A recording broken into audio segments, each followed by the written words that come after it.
49ers Report mailbag coming your way. This is, of course, the 49ers Report by Chat Sports. My name is Chase Senior. By the time that you're watching this show, I hope all of you out there are having a phenomenal weekend. Thanks for your continued support of the channel. We're taking questions from the faithful, talking all things Niners right here for a little Q&A. Rick Nyers with a $10 super chat.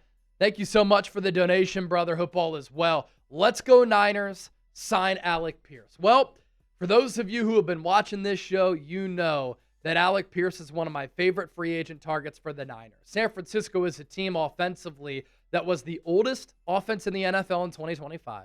They didn't have any game breakers, really, on the offensive side of the football. Christian McCaffrey was not that. He was steady. He was incredible. Not a game breaker, though.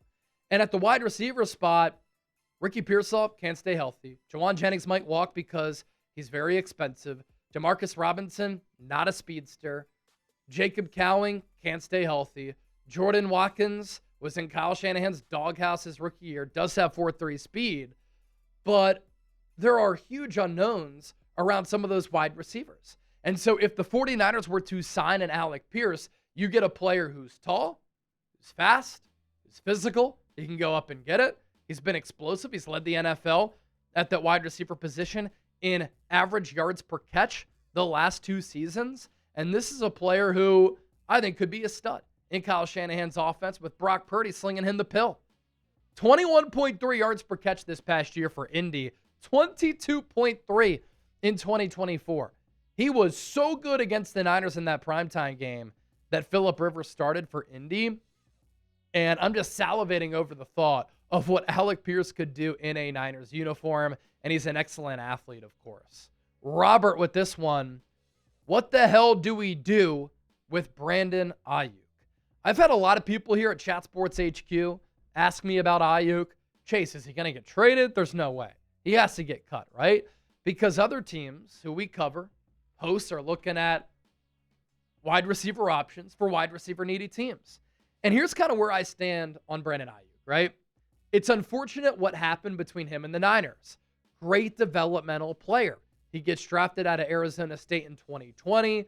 He led that injury-plagued team in receiving yards that year. Starts off 2021 in Kyle Shanahan's doghouse, but then found a groove and helped the Niners climb out of that 3-5 hole. In 2022, he had a career season, went over 1,000 yards in 2023, and All-Pro. He developed himself into a top 10 player at his peak and one of the filthiest route runners in football. The contract negotiation got really ugly, but then he got paid and was still unhappy. Undressed on the practice field in front of Kyle Shanahan, was out of shape and bad, and then disaster struck when he got hurt. And so the Niners are going to have to eat some money. They gave him $76 million in guaranteed money, and there's going to be a dead cap charge if they let him go, of course.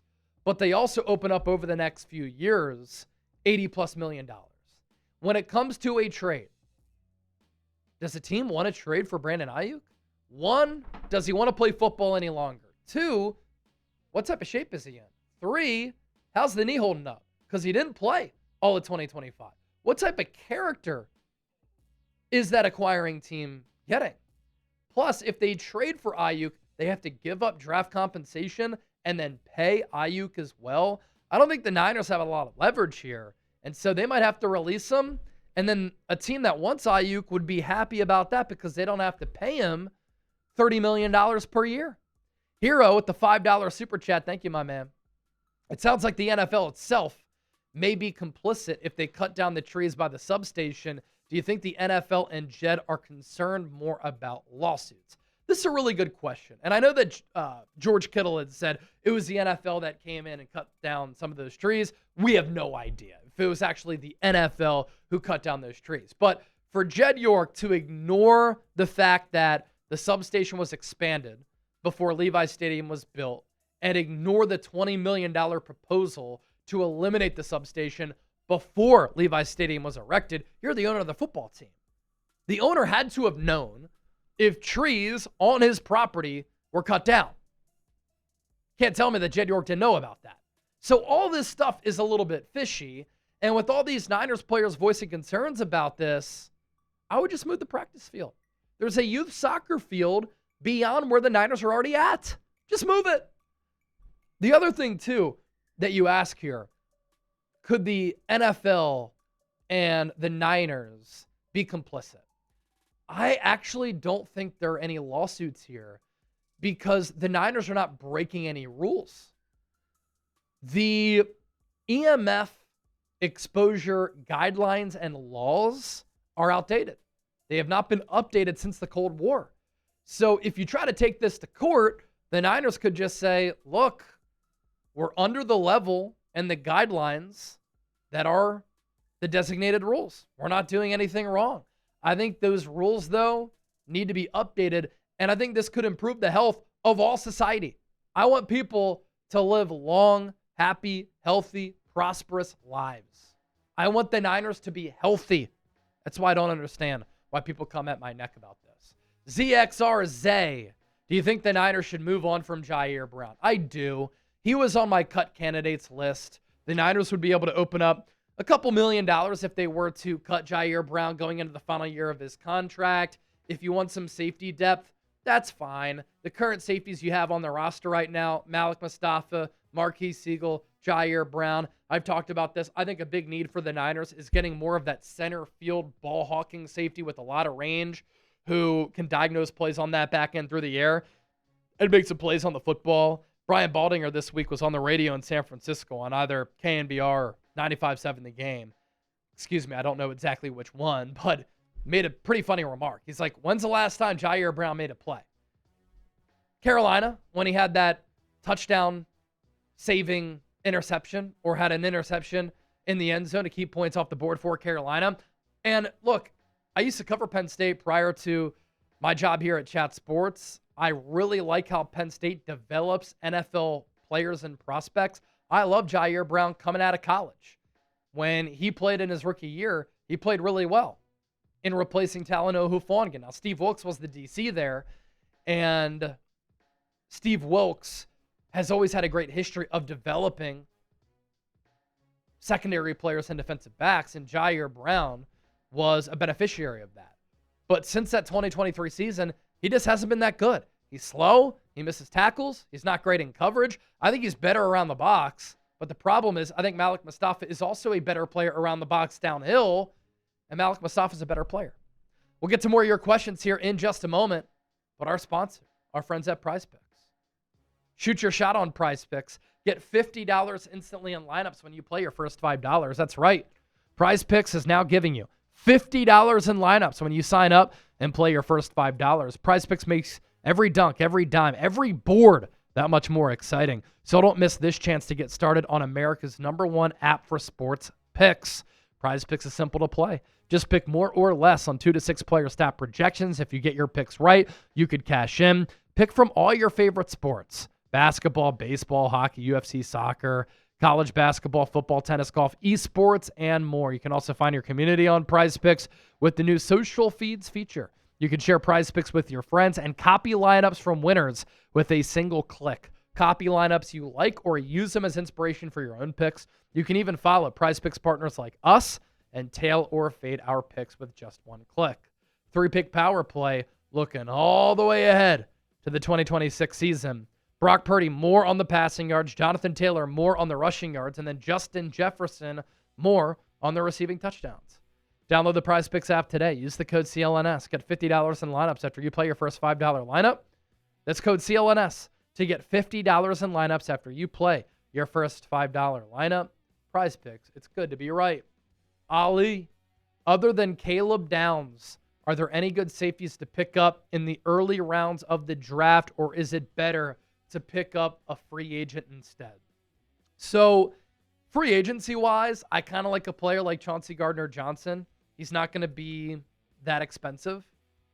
As far as the draft goes, Caleb Downs, I think, can be this generation's Ed Reed, Brian Dawkins, Troy Polamalu, Ronnie Lott. I think he's a generational player, and I think that he is a plug-and-play guy right from the jump.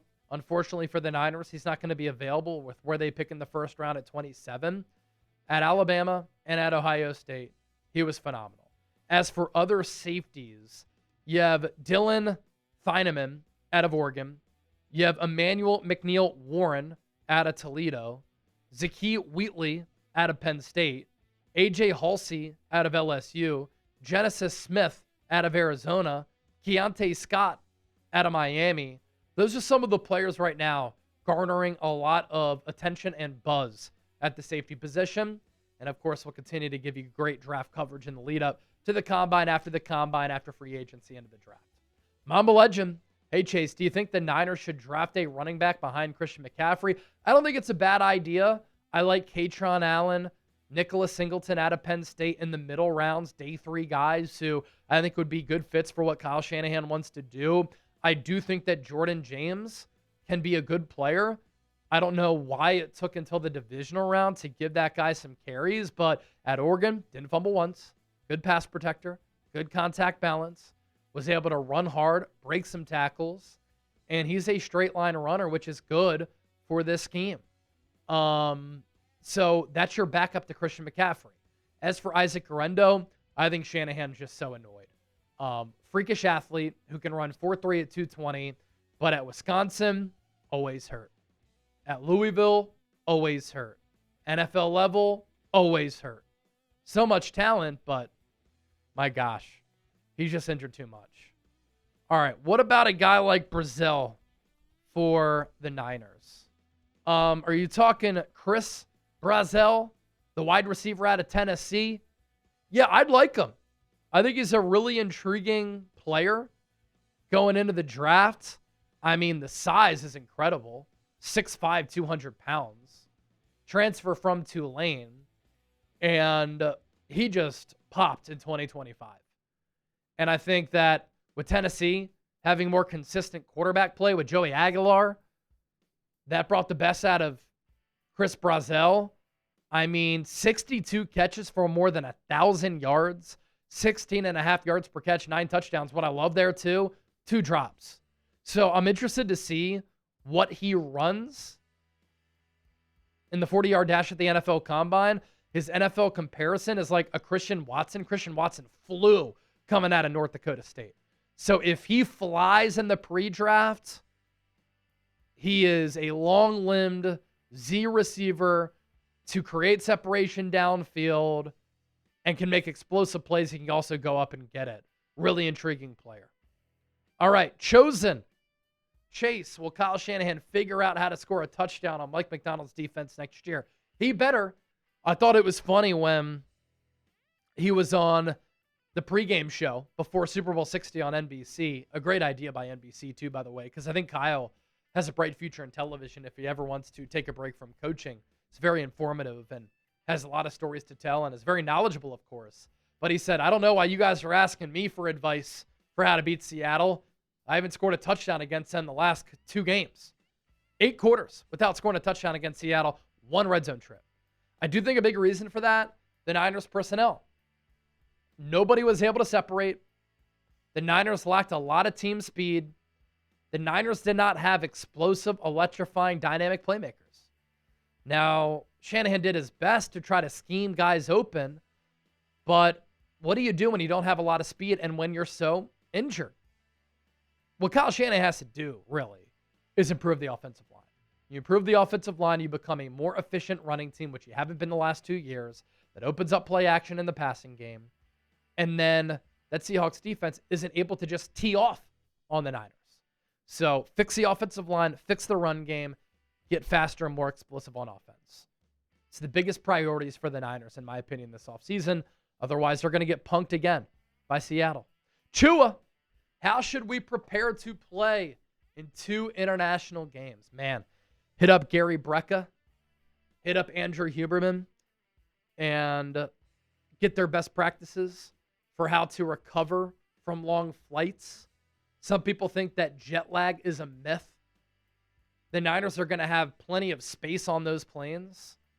And so a good method, do a lot of air squats, drink a lot of electrolytes because flying dehydrates you, get some movement in.